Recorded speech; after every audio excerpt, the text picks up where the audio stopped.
Bueno, muchas gracias.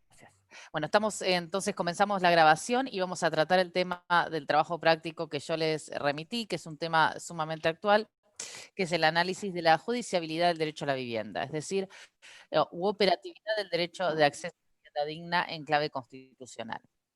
Como sabemos, es un tema muy actual y en estos días se ha planteado un conflicto tanto en lo que tiene que ver el derecho de acceso a una vivienda digna frente o enfrentado a lo que sería derechos de particulares, como el derecho de acceso a una vivienda digna en cuanto a derecho prestacional para ser reclamado al Estado. Y cómo el Estado debe satisfacer el derecho de acceso a una vivienda digna a la luz de las exigencias constitucionales y convencionales, si esto debe ser satisfecho en especie, a través justamente de la entrega de un inmueble, o puede ser satisfecho a través de subsidios, por ejemplo, subsidios habitacionales, a través de incorporaciones en programas de vivienda o a través de soluciones habitacionales temporales, como serían los albergues o los subsidios para el pago de hoteles en la ciudad. Todo este tema en concreto tiene que ver con respecto a la judiciabilidad de las políticas públicas, por un lado, en cuanto a obligación del Estado, y también la posibilidad de restricción de los derechos de los particulares. Es decir, podría llegar a restringirse el derecho a un particular a disponer sobre un predio frente a la necesidad de tutela de derechos de personas en situación de vulnerabilidad. eh, que plantean un estado de vulnerabilidad, como decía, ha sostenido el Tribunal de la Ciudad, un estado de vulnerabilidad excepcional, ¿no? Una vulnerabilidad excepcional. Es una persona, por ejemplo, discapacitada, un niño discapacitado, una persona en situación de vulnerabilidad que necesita acceder a una vivienda digna. Que recibe especial tutela constitucional, ¿no? Entonces, estos temas es un tema sumamente actual, es un tema que estaba en plena eclosión en el debate en los diarios cuando yo les mandé la semana pasada y por eso la invitación a tratarlo. Y el caso que me pareció oportuno traerles es un caso fuera de lo que es la jurisdicción argentina, es el caso que les remití. En realidad yo les remití un boletín donde se comentan varios casos, pero en ese boletín está específicamente la traducción al caso de la Corte Suprema de Sudáfrica. ¿Por qué? Porque si ustedes analizan en el derecho comparado cuáles son los tribunales que son considerados más activistas, o sea, que toman más decisiones en el campo de políticas públicas, que han trabajado, ¿qué sería un tribunal activista? Un tribunal activista es un tribunal que toma partido en la adopción de políticas públicas, o sea, que carece de una potestad o de un, digamos, perfil institucional clásicamente adjudicativo, es decir, clásicamente reconocedor o no del derecho en clave adjudicativa clásica, sino que adopta un rol componedor, un rol activo, un rol nomogenético. ¿Qué sería nomogenético? Creador de normas y sobre todo un tribunal que interfiere en políticas públicas, adoptando políticas públicas o bien declarando la inconstitucionalidad de políticas públicas o bien declarando que hay omisión de ejecución de políticas públicas. Como yo les he señalado, son distintos grados de acción. Pero generalmente el activismo implica un tribunal que toma una política, que digamos toma un protagonismo en el debate de las políticas públicas. Como ya digo, ya sea declarando la nulidad de algunas políticas públicas, por ejemplo, cuando la Corte Argentina interfiere en la política pública tarifaria, en el caso CEPIS, diciendo esto no se puede hacer sin audiencia pública.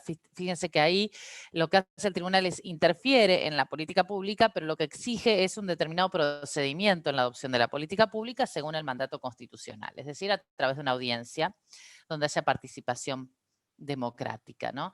Entonces acá tenemos un activismo, pero es un activismo de mínima, porque es un activismo que lo que hace es decir, esta política pública así no funciona, la declara inconstitucional y la para, ¿no? Le anula sus efectos. Y fíjense que es con efecto erga omnes, porque en el caso CEPIS abarcó todos los usuarios de energía eléctrica que eran usuarios residenciales, ¿no? Y no dijo nada con respecto a los no residenciales porque debían iniciar cada uno su proceso individual. Entonces, eso sería una hipótesis de mínima de activismo jurisdiccional en materia de políticas públicas. El tribunal dice, esta política pública no. ¿Mm? Similar podría encontrarse en alguna manera en Berbisky, donde dice una política pública penitenciaria que implique la afectación de la dignidad de las personas, que implica que la privación, además de ser una aplicación de la pena, genera una mortificación superior al recluso, bueno, esa política pública también se invalida, también es inconstitucional. A partir de allí surgen otras dos opciones de activismo. Otro activismo es denominado por Bruce Ackerman activismo procedimental, que es el activismo del tribunal que lo que hace es disparar la producción de la decisión a través de los otros órganos del Estado. Entonces ahí el tribunal no toma directamente la decisión, sino que dice, esta decisión le compete al legislativo, esta decisión le compete al ejecutivo, y lo que hace es exhortar o instar o exigir al ejecutivo o al legislativo que adopten las decisiones necesarias para satisfacer ese derecho. Esto se llama activismo procedimental.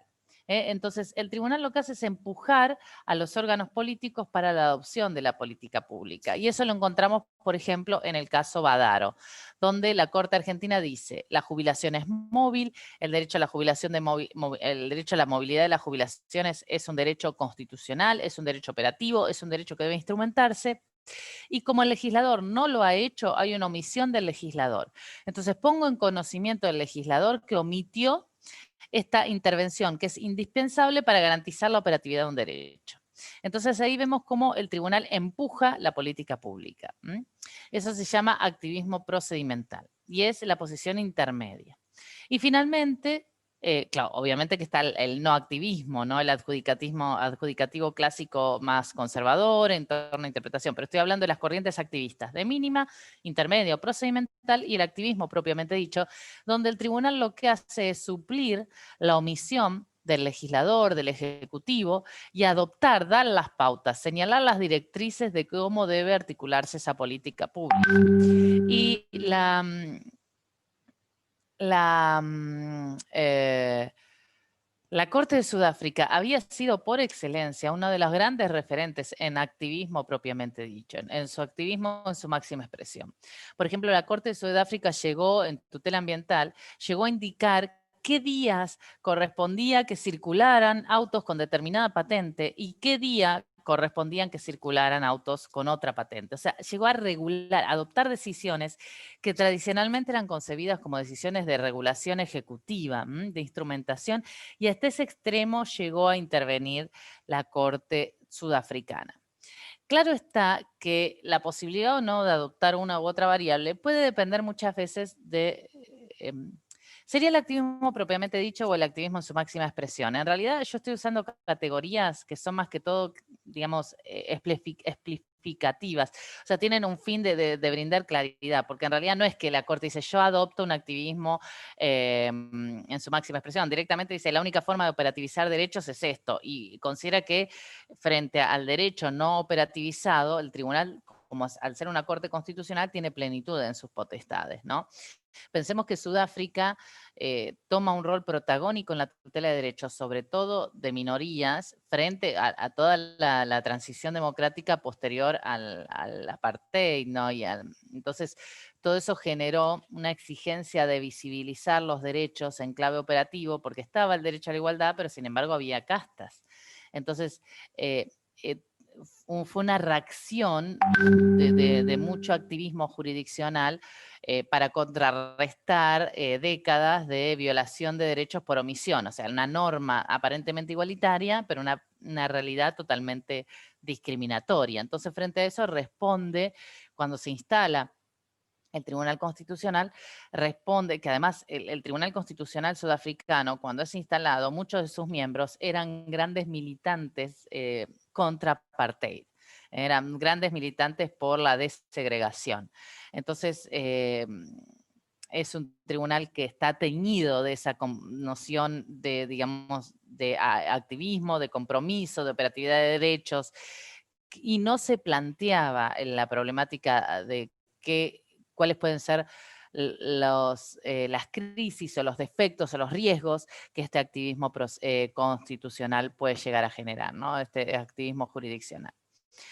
ustedes van a encontrar que bajo la palabra activismo hay un gran fantasma de cosas, una zona de penumbras, o sea, se colocan muchos contenidos. Hay algunos países, por ejemplo, que tienen un mecanismo que es de control de inconstitucionalidad por omisión, y es un mecanismo procesal que nosotros no tenemos.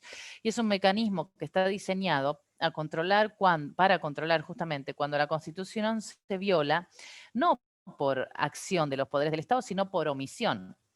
Por ejemplo, una constitución que dice las jubilaciones son móviles y el legislador no establece el aumento de las jubilaciones con el aumento del costo de vida.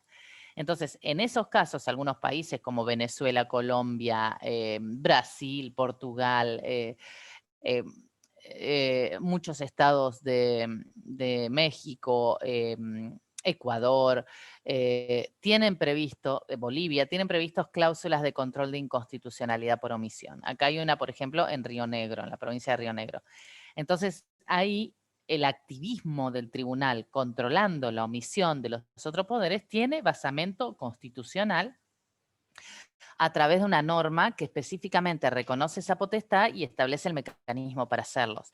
En aquellos casos donde eso no existe, lo que ocurre es que se dice que la Constitución tiene fuerza normativa. Entonces se toma a Conrad Hess, que es un autor que señaló que la Constitución tiene fuerza normativa. ¿Qué significa que tenga fuerza normativa? Que debe ser aplicada, tenga o no andamiaje legislativo que la consagre. Y en base a eso se dice los jueces pueden controlar no solamente la violación de la Constitución por acción, sino también por omisión, y se crea pretonianamente. Y los países líderes en esto fueron en su momento Alemania, Italia, y Argentina sigue esta línea, y el ejemplo paradigmático es el caso Pugliafito del 26 de diciembre del año pasado, pero lo podemos encontrar desde Edmejian contra Sofovich, Badaro, incluso Casal y muchas otras normas, ¿no? Inconstitucionalidad por omisión. Pero ¿qué quiero decir con esto? Que hay algunas variables de activismo jurisdiccional que encuentran su base en pautas normativas, y hay otras que son solamente saltos del tribunal argumentativos que encuentran su base en la justificación, base o justificación en la idea de que los derechos son operativos y que si el Tribunal Constitucional no los concretiza, usando esas palabras dice el tribunal alemán, ¿no? Los concretiza, el tribunal alemán lo llama proceso de concretización. Si la jurisdicción constitucional no lo hace, bueno, nadie lo va a hacer, y ¿qué va a pasar con los derechos? Quedan como si fuesen ilusiones, quedan como si fuesen pautas tiradas al vacío y carecen de aplicación o respeto. Queda entonces entendido más o menos cuáles son las líneas en materia de activismo jurisdiccional y cómo repercute en la conceptualización de los derechos, ¿no? En el campo de los derechos, como ustedes van a encontrar en el artículo, de los derechos económicos, sociales y culturales, este tema se plantea con mayor prevalencia. ¿Por qué? Porque generalmente los derechos económicos, sociales y culturales se violan no por acción, sino por omisión de los poderes del Estado en adoptar políticas públicas necesarias para su instrumentación. Pero eso puede pasar también con un derecho civil y político. O sea, si el Estado no convoca elecciones, si el Estado no manda a hacer las boletas, si el Estado no ordena cómo va a ser esa elección, el derecho político se va a frustrar. ¿Mm? Pero lo que vemos es que los derechos sociales generalmente requieren más obligaciones de hacer del Estado, y por lo tanto, generalmente la inconvencionalidad o inconstitucionalidad por omisión se da más con los derechos económicos, sociales y culturales. Bien. Y anteriormente, ¿por qué digo anteriormente? Porque este es un tema que en principio ya estaría superado, pero no estaba superado para la época de esta sentencia de la Corte Sudafricana. Había una gran disquisición en la doctrina que decía, bueno, hay dos categorías de derechos, los derechos económicos, esto lo vimos en el primer trabajo práctico, ¿no? Los derechos económicos, sociales y culturales, los derechos civiles y políticos, y los económicos, sociales y culturales, como generan prestaciones de hacer, ya sabemos que los civiles y políticos también, no son judiciables, porque no se puede hacer justamente ese control de inconstitucionalidad por omisión. Y otro punto que sumaba la doctrina es la falta de definición del núcleo esencial, es decir, ¿cuál es el núcleo esencial de vivienda? ¿Una casa, un departamento, un hotel? ¿Cuál es el núcleo esencial? Entonces, al no conocer o no desentrañar cuál es el núcleo esencial, no podemos operativizarlo. Pero en realidad eso es un problema jurisdiccional, desentrañar cuál es el núcleo esencial. También en libertad de expresión es difícil desentrañar cuál es el núcleo esencial, y nadie va a sostener hoy en día que la libertad de expresión no es un derecho operativo y defendible y judiciable, ¿no? Entonces, bueno, ustedes van a encontrar en el artículo mucho análisis de si debe haber o no dos categorías de derechos. Pero a mí me gustaría que apunten más en el fallo a cómo se articula la ponderación del derecho a la vivienda frente a las obligaciones del Estado y frente a los derechos de los particulares. ¿Cómo podría uno sostener o no las distintas posiciones involucradas? Y ahí llega el trabajo práctico. En este trabajo, ustedes van a poder elegir el bando que asumen. Es decir, ustedes van a poder elegir si quieren, si se trata de una hipótesis de...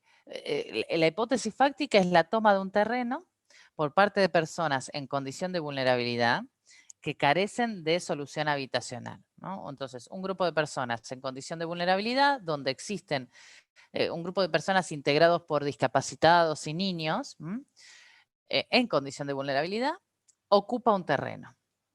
Ese terreno es, puede darse las dos hipótesis, es propiedad del Estado o es propiedad de un particular. Y ahí se desencadena el planteo jurisdiccional de desalojo, ya sea del Estado o del particular, y ustedes tienen que asumir, y aquí viene la ventaja, comparado con los otros trabajos prácticos, ustedes pueden asumir el rol que ustedes elijan. El rol de defensor de abogado del Estado, defensor del particular o defensor del grupo de personas vulnerables que lo que está pidiendo en concreto es una solución habitacional. Esos son los puntos específicos del trabajo. El grupo de personas vulnerables no pide quedarse en ese terreno, sino que lo que pide es una solución habitacional. Esa solución habitacional razonable acorde a la condición de cada familia. Son familias muy numerosas, compuestas en parte por personas en situación de vulnerabilidad, que carecen de solución habitacional específica. Y allí ustedes que tienen que elegir el rol que quieran asumir. Y aquí tenemos que encontrar las distintas líneas de análisis que ustedes pueden trabajar. Perdón, perdón, ¿cómo te... como en el caso supone que si yo supone el Estado le diese la solución de que ocupen, no que ocupen, pero darle unas tierras para que ellos puedan armar sus casas, está bien, o sea, pienso, es así, ¿no? Lo que vos planteás, que le dé una solución, por ejemplo, yo te saco de acá, pero no te puedo dejar en la calle. A ver, me tengo que ocupar de tu problema, no sé si está bien expresado tal vez lo que te estoy diciendo. Te ubico en otro lado, ya sea te ubico en un albergue, te ubico en un albergue pero permanentemente, te doy una porción de tierra, te doy eso, ¿no? Lo que puede llegar a ser. ¿Vos lo estás planteando en términos acuerdo o en términos defensa? No, de resolver, supone yo como Estado, te digo, bueno, yo estas tierras fiscales yo las necesito porque acá voy, no sé, tengo, ¿cómo se llama? Va a pasar una ruta, por ejemplo, por acá, y bueno, estas tierras no se pueden ocupar, pero sí yo te puedo dar la solución de que te traslades, como por ejemplo pasó en la Villa 31, quería que se vayan de ahí, de la Villa 31, les quisieron dar un lugar, pero no se quisieron ir, y les daban un lugar, y no se quisieron retirar. O sea, que por más de que les ofrezcan una vivienda, no se querían ir. Tal vez porque era capital, tal vez porque, no sé, la verdad, pero les daban un espacio para ubicarse. No los dejaban en la calle literal, ¿eh? Y no se quisieron mover de la Villa 31. Bien. Porque en torno a este punto es no caer en la descripción y no caer en las propuestas de negociación. ¿En qué sentido? ¿por qué un grupo de personas puede optar o no por una solución habitacional o considerarse satisfechas o no con una solución habitacional? Nos remite a un análisis casuístico.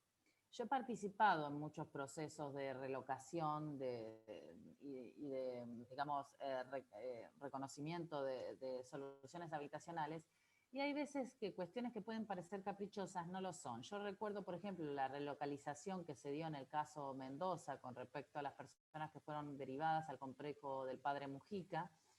Generó grandes conflictos porque esas personas, por ejemplo, se dedicaban a la recolección de cartones, y cuando se las derivó al complejo del Padre Mujica no tenían lugar para guardar los caballos y para guardar los cartones. Entonces el problema es que se pretendía una relocalización habitacional no acorde a las necesidades de vivienda, de ejercicio de su trabajo por parte de esas personas. Entonces, finalmente, lo que ocurrió es que se relocalizaran allí las caballerizas. Entonces, y además, imagínense que las personas no pueden tener su caballo afuera porque es su fuente de ingresos y se puede dar un robo, tampoco se dan las situaciones de seguridad. El edificio, además, en ese caso concreto, hubo muchas causas penales por cuanto el lugar, se escucha abajo. Yo estaba comentando un caso de judicialización de una solución habitacional que se dio en el marco de la causa Mendoza. Como ustedes saben, en la causa Silvia Mendoza del Riachuelo hubo muchos casos de relocalización. Una de las mandas que dictó la Corte fue satisfacer el derecho a la vivienda. El Poder Ejecutivo Nacional presentó un proyecto de 17.711 viviendas por un universo de personas que cambió del 2006 a el 2020 en aproximadamente 4 millones de personas. Imagínense, 17.700 viviendas para 4 millones de personas no solucionan. Pero bueno, más allá del punto, ¿no? Y si era operativo o no, y si correspondía o no. Esas personas lo que iban a hacer era ser relocalizadas porque estaban viviendo en zonas altamente contaminadas. Ese supuesto no se los estoy planteando a ustedes en el caso y genera un derecho, ¿no? Entonces, se establecían propuestas de relocalización. El problema es que la relocalización no satisfacía la razonabilidad con relación al, en primer lugar, las prestaciones de educación y sanidad de esas personas. Las personas, por ejemplo, tenían hijos que iban a determinado colegio y les ofrecían relocalizarlos en otros lugares sumamente lejanos, sin acceso a educación. No garantizaban que los hijos pudieran ir a los colegios de esas zonas, ¿no? Bueno, eso se podría resolver a través de logística, pero el problema que no se podía resolver ya llego con ese punto, María José, es que las personas trabajaban de cartoneros, o sea, tenían carros tirados por cartoneros, y en el complejo Padre Mujica no estaba previsto dónde iban a ser ubicados esos carros, dónde iban a ser esos caballos. La persona se mudó y muchas veces las personas lo que hacían era subir los cartones a los pasillos enfrente de sus casas, porque adentro del edificio, porque imagínense, no podían dejar los cartones afuera, los pasillos se llenaron de ratas. Cuando querían dejar los caballos, los vecinos se quejaban por los olores. Finalmente construyeron unas caballerizas en una zona lejana con autorización de los vecinos, pero bueno, no había seguridad. ¿A esto qué significa? Que muchas veces un planteo que puede aparecer como caprichoso, en realidad tiene que ver con la razonabilidad de la decisión. No cualquier solución habitacional responde a las necesidades. En este caso, recuerden que eran personas que eran sacadas de sus casas, que eran asentamientos precarios, pero no se discutía la titularidad, sino que era necesario el traslado porque eran altamente contaminados con plomo, y los chiquititos, los nenitos de 3, 4 años, estaban afectados notoriamente con plomo. O sea, se había identificado esa situación, había que sacar esas familias de ahí de manera inmediata. Entonces, se dio toda esa situación, encima el complejo tenía problemas de seguridad, habían puesto rejas en las ventanas para evitar que se roben, y se produjo un incendio, murieron una cantidad terrible de personas. O sea, no eran condiciones dignas para una persona que había sido trasladada. Esto ya es lo segundo. Lo primero es, tiene derecho a una solución habitacional. Segundo, la solución habitacional es digna, ¿no? Es como el segundo escalón. Si reconocemos el primero, tiene que ser digno, porque si no lo estamos frustrando. Otra cosa es si reconocemos o no el primero. Eso con respecto a cuándo una solución habitacional es razonable o no con respecto a la persona, que era lo que había planteado Laura. Pero con lo que es el concreto del trabajo, claro, bueno, justamente Agustín está planteado eso. Puede haber un traslado de zona. En este caso, el traslado de zona, Agustín, se debía a que toda la zona de ribera de la cuenca Matanza-Riachuelo tenía un gran contenido de contaminación. Entonces, en realidad, se los debía extraer de ahí porque si no, no se podía garantizar su derecho a la Sí. salud. Sí, sí, profe, yo vivo ahí en Parque Patricios y estuve un poco involucrado con Fallo Mendoza, con los relocalizados. Entonces vos sabés que una de las grandes respuestas que más reclamó la gente es participación en las audiencias de relocalización, es decir, que se los escuche, que es algo tan básico como la democracia, ¿no? Que se los escuche cuando se toman decisiones en torno a ellos y que no se tomen decisiones que aparentemente dan una apariencia de tutela. Yo he participado en algunas audiencias de relocalización, algunas se frustraron y algunas otras fueron muy exitosas. En la medida en que la gente le da oportunidad de ser escuchada, la gente contribuye con el proceso. No sé, Agustín, si esa es tu apreciación. ¿Qué opinas vos? Sí, sí, totalmente. Lo que se buscaba, bueno, yo lo conocí todo eso en 2018, que ya estaba más o menos terminado, pero como nada, esta idea de participación ciudadana en todos los temas, desde lo ambiental, que también dicen que se busca la democracia ambiental y todo esto, y, y bueno, ya es más complejo cuando hicieron el plan de viviendas, que bueno, ya están estrenadas, también lo que buscaban es que como ellos no, porque los planteaban como el problema, planteaban también que ellos son parte de la solución, entonces no sé, hacer cooperativas de trabajo para contratar a los mismos vecinos que van a relocalizar y de paso, mientras hacen este plan de viviendas, le dan el trabajo eh, y nada, muchas cuestiones de participación que planteaban ellos. Bien, gracias. Sí, bueno, yo creo que en ese sentido hay experiencias positivas y experiencias negativas en torno a ese caso y nos da mucho de qué hablar, pero es un caso específico, o un conjunto de casos específicos, es un caso estructural, es como una red, ahí sí se da la idea policéntrica, en ese caso más que nada, eh, mm, entendido en una coyuntura de contaminación ambiental que exigía el traslado. El hipótesis que yo le estoy marcando es una hipótesis de tensión de derechos. Aquí lo que yo no pido es un argumento de descripción o de pautas de conciliación. ¿Por qué?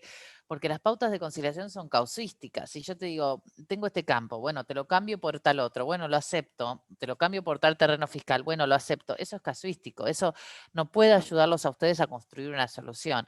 Lo que yo necesito que ustedes trabajen es construir un argumento, usted me dice una estrategia, puede ser un argumento jurídicos a favor de la posición. Entonces, argumentos jurídicos a favor de la posición que digan, esta es mi propiedad privada, su solución habitacional dependerá del Estado. Yo tengo una propiedad, está defendida por el artículo 17 y no me la pueden afectar. Esa sería una línea.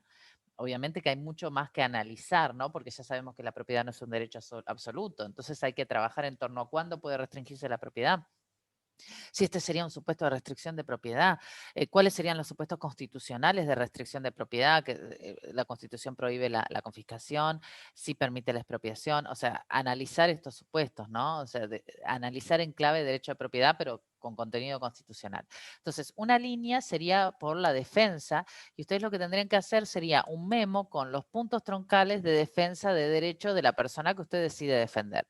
Si usted decide defender al propietario, usted lo que va a hacer es canalizar a través del derecho de propiedad, que si bien no es un derecho absoluto, pueden encontrar límites, pero no debe el particular, por ejemplo, hacerse cargo de las falencias en políticas públicas del Estado, argumentar que el Estado se encuentra en condiciones de encontrar una solución, o sea, encontrarlo en clave, que no sea decreto de emergencia, que tampoco la emergencia lo podría, o sea, encontrar argumentación en clave constitucional. Si usted decide argumentar por parte de las personas que están ocupando el predio, lo que te va a tener que argumentar es la noción de vulnerabilidad, la existencia de un derecho reconocido por la Constitución, que ese derecho es operativo, no es un derecho meramente programático. No, no les dije aún el deadline.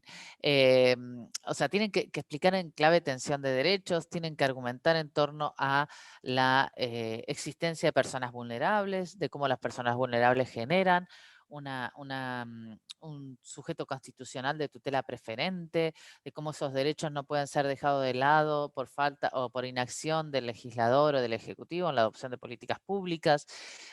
Y si defienden el Estado, lo que van a sostener es que sí, si bien existen esos derechos, son programáticos, que el Estado tiene planes de vivienda y que en realidad esos derechos se van a consagrar en la medida en que la persona puede o no someterse a esos planes de vivienda y no debe ocupar. En el sentido de que lo que tiene que hacer esa persona es presentarse para un proyecto de plan de vivienda que va a ser ante la ciudad o va a ser ante el órgano respectivo y no directamente ante el Estado Nacional. Bien, entonces se entienden las tres posiciones y ustedes tienen que argumentar desde esa posición. Y la argumentación jurídica, ¿no? Es decir, yo le propongo váyase a otro campo, porque esto es casuístico, ¿no? Entonces, yo lo No, que lógico, lógico. claro, yo lo que Sí, necesito sí, es la sí. argumentación jurídica. Lógico, lógico. Era para poner un ejemplo, no vamos a responder, usted váyase de este campo porque no le pertenece, no, es Claro, obvio por eso, eso. por eso yo no quise, estuve dudando en plantear el caso Guernica, el plantear el caso de Entre Ríos, dije no, porque si yo les traigo el caso, nos quedamos en la coyuntura. En ¿es o no Dolores la dueña de las acciones de la sociedad? ¿Hay o no derechos hereditarios? Yo quiero que lo que analicemos es contenido de derecho, lo que van a tener que analizar cualquiera de las tres posiciones que involucren es contenido de los derechos a la vivienda, si es un derecho operativo o no, y cuál sería el contenido y el grado de operatividad, obligaciones del Estado, ¿m? Frente al derecho a la vivienda, si tiene una obligación directa, si tiene si constituye un derecho prestacional, si ese derecho prestacional genera una obligación inmediata o una obligación indirecta, cómo se satisface, cómo se puede instrumentar ese derecho en clave política pública y rol del órgano de control. Es decir, ¿qué puede hacer el Poder Judicial? Puede suplir al Estado en la adopción de la política pública, puede obligar al Ejecutivo a adoptar determinado margen de derecho prestacional, o sea, involucrarse en el control de políticas públicas, qué es lo que ocurre en la Corte sudafricana, o en realidad esto sería una cuestión política no justiciable, como era la doctrina bastante anterior, ¿no? La doctrina clásica, yo diría, incluso anterior de la Corte Argentina. Y con respecto a la Corte Argentina, vamos a partir del caso Q, otro caso posterior que es Dure. Un detalle, ¿no? No, Mica, lo voy a mandar por mail.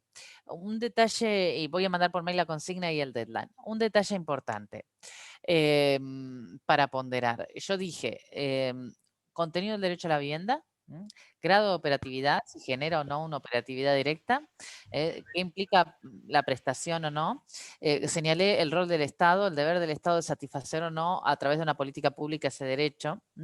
Y el otro punto es qué pasa cuando entra en tensión con el derecho en particular, como sería el caso de propiedad. Eso si ustedes consideran o eligen el argumento a favor del el particular, ¿no? La tensión de derechos. A ver, estamos al 2 de noviembre. Ustedes están todavía haciendo los trabajos con Nadia, ¿no? Sí, todavía hay que exponer. Hay varias personas para exponer y ¿tienen fechas asignadas? Sí, hay fechas asignadas. Bien, entonces yo tengo que hacer 3 trabajos más. Vamos a poner para este trabajo, es un trabajo bastante interesante, pero no les reclama tanto análisis jurídico. Es bastante claro el tema y está muy desarrollado. Vamos a poner el 16 de noviembre.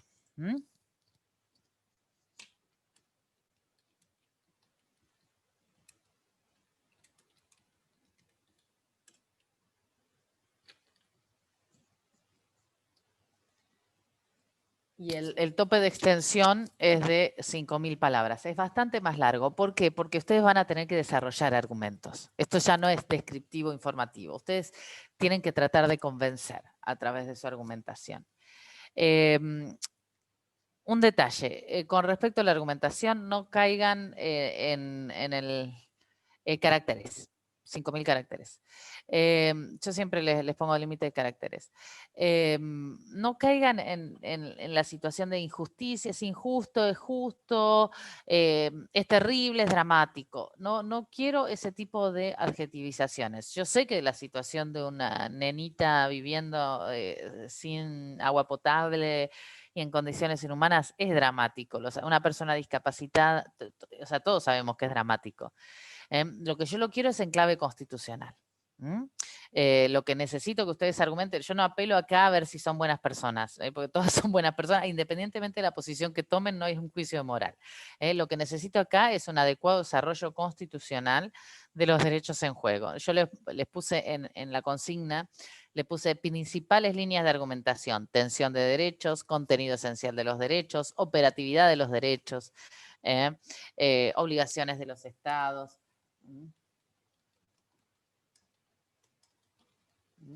Esas son las líneas que yo quiero que ustedes desarrollen. Y finalmente, No se escucha. esas son las líneas que ustedes deberían desarrollar, ¿no? Analizar en clave derechos constitucionales y su operatividad. Y tensión de los derechos, tanto el interés del Estado, la renta pública y derecho a la vivienda digna. Y tengan en cuenta, como les dije, el caso Q. El caso Q era un caso paradigmático porque tiene determinadas características. Si ustedes buscan derecho a la vivienda, jurisprudencia de la Corte Argentina, le va a aparecer el caso Q. Es conocido como el caso Kisber Castro, pero como era una mujer, madre de una niña discapacitada, se puso anónimo, se puso Q. No me lo citen como caso Kisber, porque eso no es mostrar que se sabe más, sino que es mostrar que se afecta la privacidad de una persona discapacitada. Entonces, caso Q. Pero ustedes tienen que poner acceso a una vivienda digna, les va a aparecer en el buscador. El caso Q fue un caso paradigmático que pareció se presentó como el gran caso donde la Corte Argentina reconoció la operatividad del derecho a la vivienda. En realidad no fue tan así. ¿Por qué? Porque el caso vino armado sobre una decisión del Superior Tribunal de Justicia de Buenos Aires. Como ustedes saben, la Ciudad de Buenos Aires tiene un capítulo del estatuto donde se analizan las políticas públicas y en ese marco, ahí está, perfecto, muchas gracias Juan Ignacio, en ese marco el Superior Tribunal de Justicia había ordenado el respeto y la previsión de una solución habitacional. Y lo que llega a la Corte es un recurso extraordinario donde lo que se cuestiona no es en sí el derecho a la vivienda, sino si la solución habitacional que había propuesto la ciudad satisfacía o no el derecho a la vivienda que había consagrado el Superior Tribunal.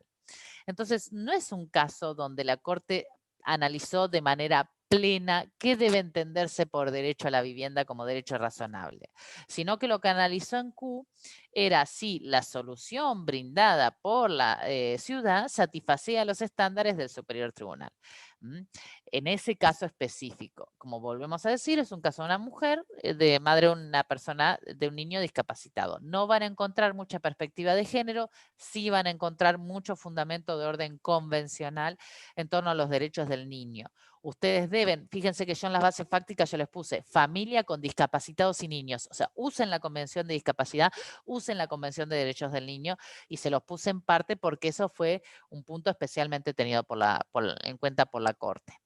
Pero también se los puse porque la Corte misma dictó el caso Dure mucho tiempo después, donde convalidó una jurisprudencia del Superior Tribunal de la Ciudad muy restrictiva, y esto ya era un amparo de una persona en situación de calle solicitando una solución habitacional. Y lo que la Corte convalida en el caso Dure es que solamente procede la solución habitacional cuando se acredita extrema vulnerabilidad. Y el estándar de acreditación de extrema vulnerabilidad que aplica el Superior Tribunal de la Justicia es muy restrictivo. Yo he visto casos, por ejemplo, de mujeres embarazadas en situación de calle, a donde le han sostenido que no se probó la extrema vulnerabilidad. Y yo me pregunto, ¿qué más extrema vulnerabilidad que una persona por nacer, un recién nacido en situación de calle? O sea, es quizá la persona más vulnerable, no tiene nada de anticuerpo, no tiene nada de protección. ¿Y qué extrema vulnerabilidad le pedís a la persona por nacer? Que nazca. ¿Pero qué vamos a pedir? ¿Que acredite que nazca o le vamos a dar la solución habitacional cuando esté por nacer a la madre? Entonces, a mí me parece que ahí la Corte no se metió porque dice que es una cuestión de hecho y prueba.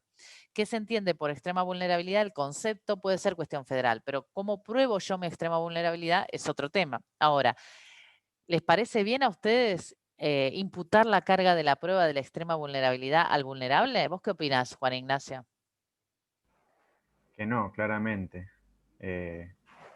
Pero nada, no conozco el fallo este.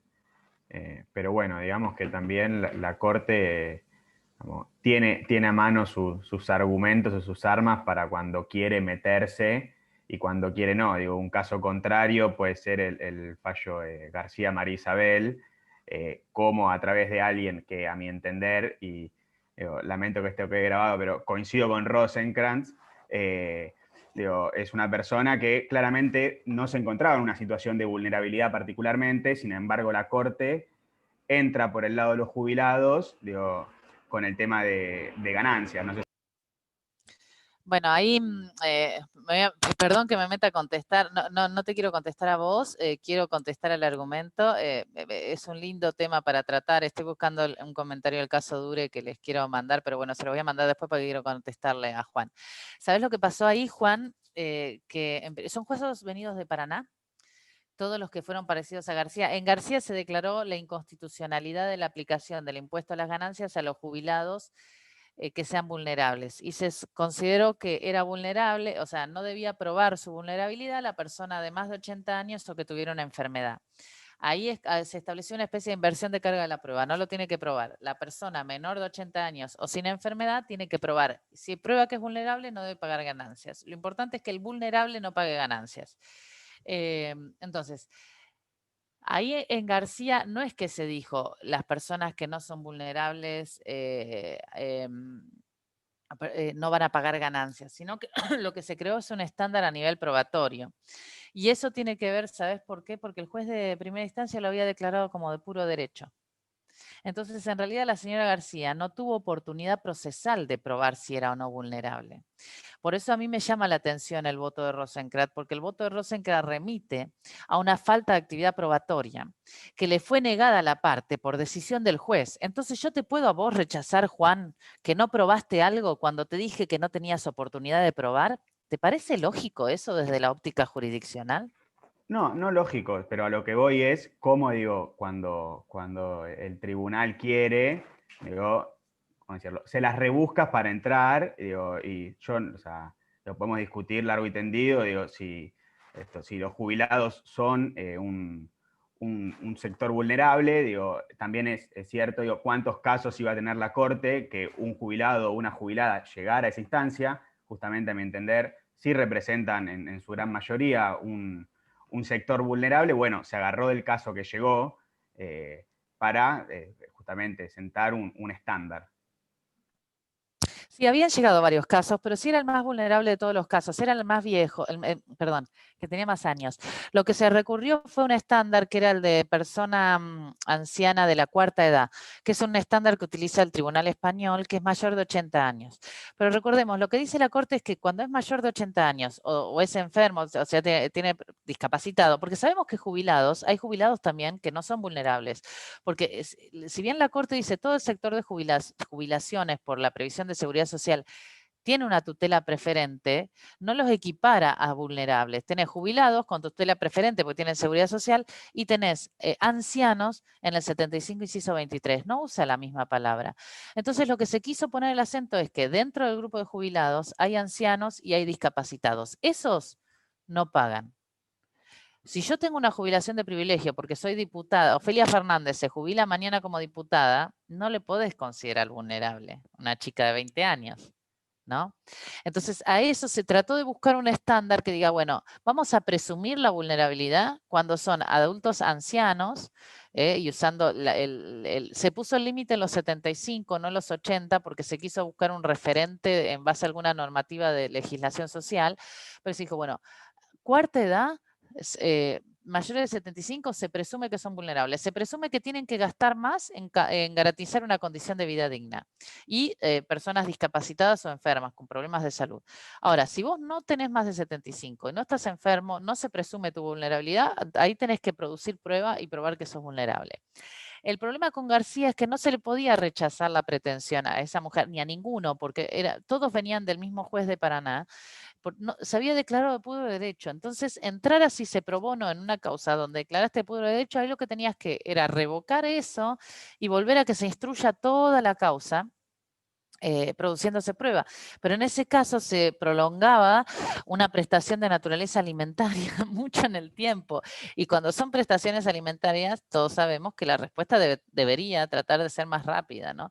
Entonces, teniendo en cuenta que era un sector vulnerable y que se había declarado por derechos, se dijo, bueno, no, mayores de 75 o enfermos se presume la vulnerabilidad y los otros tienen que probarla. Está bien, y ahí te doy la derecha a Juan Ignacio, de que muchas veces se aplicó García a gente más chica sin que se haya probado. Por ejemplo, gente de 65 años. La razón por la que eso exigiría ver cada causa en concreto. Pero es verdad que allí la Corte tuvo que enfrentar la diatriba entre decir, bueno, ninguno paga ganancias, algunos pagan ganancias, algunos no, todos pagan ganancias, y eligió una solución que tenía en cuenta específicamente un patrón constitucional que es el de la vulnerabilidad de los ancianos y los discapacitados. Eligió ese patrón constitucional del 75, inciso 23. La Corte. Pero sí es verdad que el probar la vulnerabilidad es una exigencia antipática desde el punto de vista de acceso a justicia, porque se supone que vulnerable está en la peor situación para probar su vulnerabilidad. Se supone que el vulnerable tiene un mayor acceso a justicia. La persona revictimizada, la persona discapacitada, la persona víctima de violencia, generalmente se suma a su vulnerabilidad en sí una falencia de acceso a justicia, ¿no? Entonces, exigirle al vulnerable que pruebe su vulnerabilidad cuando son categorías que podríamos llamar sospechosas, como puede ser la edad, como puede ser el origen social, el sexo, etcétera, o la discapacidad, bueno, es como ahondar. Hay un voto del doctor Rosati en su EDAM, donde dice el sistema judicial no puede ahondar más las dificultades del discapacitado. El discapacitado ya tiene la persona en situación de discapacidad ya tiene esas dificultades. El Poder Judicial no puede multiplicar, ¿no? Esa situación de vulnerabilidad, ¿no? Ahondarla. Y esa es un poco la idea. Si yo afecto tu acceso a justicia, si yo te exijo probar a vos y no al Estado, o no al que defiende la norma, que está en mejores condiciones de probar, bueno, lo que estoy haciendo en el fondo no es solamente requerir prueba, es afectar tu acceso a justicia. El jubilado va a decir, no inicio una demanda, tengo que probar que soy vulnerable. Esta persona en situación de calle, ¿qué va a decir? Voy a iniciar un amparo y voy a producir prueba que demuestre que yo necesito una vivienda porque estoy en situación de calle. Sí, Cintia. No, digo, claro, usar ese mismo argumento para el caso de la chica embarazada en situación de calle, digo, me parece incluso hasta escueto de parte de la Corte, ¿no? Como hablábamos recién, cómo tenemos que fundamentar nosotros, y la Corte para expedirse respecto de eso dijo, en pocas palabras, ¿no? Que era una medida, o sea, que era una cuestión probatoria, me parece muy, muy, muy escueto como para denegar el derecho. Aclaro que lo dijo el que desarrolló la fundamentación fue el Superior Tribunal de Justicia de la ciudad, y la Corte lo que dijo fue que meterse en cuestiones de hecho y prueba, o sea, de ponderar cuándo no sos vulnerable, es una cuestión fáctica de hecho y prueba que la Corte no puede meterse. En realidad, personalmente, el doctor Rosati no votó ese fallo, no avaló la decisión del Superior Tribunal, no dictó un 280. Personalmente, yo no estoy de acuerdo con esa situación. Yo creo que un chiquito discapacitado o un bebé recién nacido o una persona, no sé, que necesita, no sé, asistencia eléctrica permanente por un respirador, no necesita probar que está en situación de vulnerabilidad. Distinto es después decir, bueno, acreditar la vulnerabilidad, bueno, ¿qué le vamos a dar? ¿Le damos plata para irse a un hotel? ¿Le damos una casa? ¿Le damos un plan de pago? ¿Le damos... ahí lo estoy buscando, Juan Ignacio. Te estoy buscando un artículo que te va a encantar, que es de una profesora de la Universidad de Palermo sobre este tema, porque en realidad Dure y los posteriores quedaron con 280. Entonces vos no lo ves como... Todo el mundo dice, ay, la Corte reconoció en el caso Q, pero Dure es muy fuerte, ¿no? Y pasa desapercibido. Y esta persona, que fue una persona que trabajó vivienda, lo analizó muy bien. Yo tengo una chica, una abogada que es asistente social, también está haciendo este trabajo en el marco de la Maestría de La Plata de Derechos Humanos y es muy interesante el análisis, por eso me parece interesante traérselos a ustedes. Yo les voy a buscar el material del caso Dure que les estoy comentando para que también lo tengan en cuenta, ¿no? Entonces, ustedes van a tener que argumentar no solamente la atención de derechos, sino, bien, si yo invoco vulnerabilidad, porque justamente yo les puse operatividad de los derechos de las personas vulnerables, ¿cómo lo introduzco en el proceso? ¿Lo tengo que acreditar o no? Y fíjense que el estándar que utiliza el Superior Tribunal en el caso Dure es el estándar de extrema vulnerabilidad. Ah, pero la Constitución protege al vulnerable, no al extremadamente vulnerable. Entonces, ¿qué pasa? Generamos una categoría, o por ahí lo que podemos decir es, bueno, el extremadamente vulnerable requiere una tutela inmediata, casi, digamos, de evidencia, ¿no? Casi con autosatisfactiva. Pero es un tema muy interesante, porque generalmente se llega hasta el punto de vivienda sí, vivienda no. Y en realidad es mucho más profundo. ¿Qué vivienda? ¿Qué solución habitacional? ¿Cómo? ¿Cuándo? ¿A quién? ¿Quién prueba? Eso en el fondo termina la frustración del derecho no. Pero bueno, espero que les interese el trabajo. ¿Les parece interesante la consigna? Denme 2 segundos que le busco el artículo, que lo tengo en el material que ya les había preparado.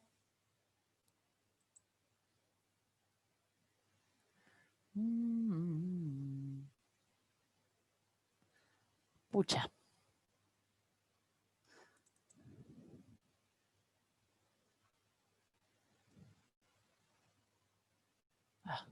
Espérame un segundo.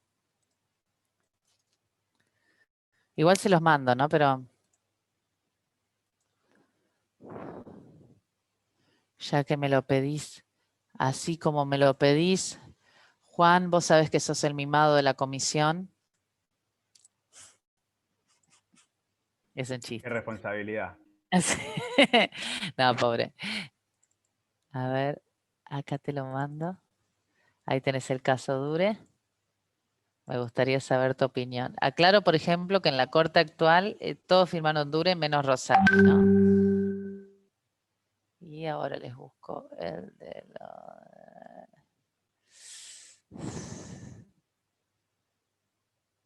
A ver, creo que es este el que hace el comentario. Se vio correctamente el archivo. Si no es ese, igual se los voy a mandar todo por mail. Bien.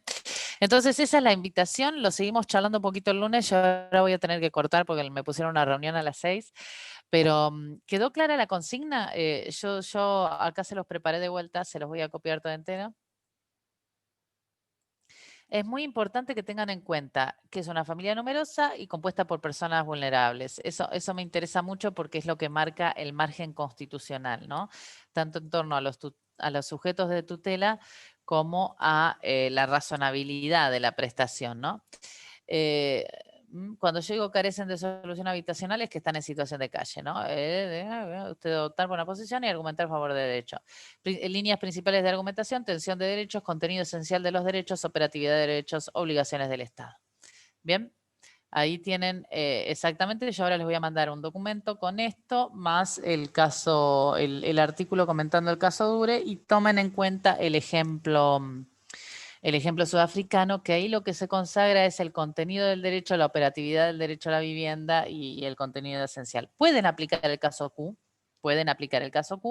pero tengan en cuenta la jurisprudencia en torno a Dure para saltear el problema, ¿no? Saltear el requisito de esa acreditación. ¿Alguna pregunta? No. Bueno, ¿les gustó el tema? Sí, la verdad que sí. Está Es bueno. sumamente actual. Bueno, les agradezco la paciencia por lo del lunes pasado, que al final no salió la sentencia, pero bueno, es así, ¿qué le vamos a hacer? Y es así, y seguimos en la misma, y bueno, cualquier cosa nos escribimos y nos vemos el lunes que viene para ya trabajar específicamente con esto. Yo les pido que avancen en la decisión, así podemos trabajar en las líneas, ¿no? Que no esperen a último momento. Les mando un abrazo grande y gracias por la paciencia. Un abrazo. Gracias. Gracias, Chau, chau. doctora. Hasta el lunes. Muchas gracias. Gracias.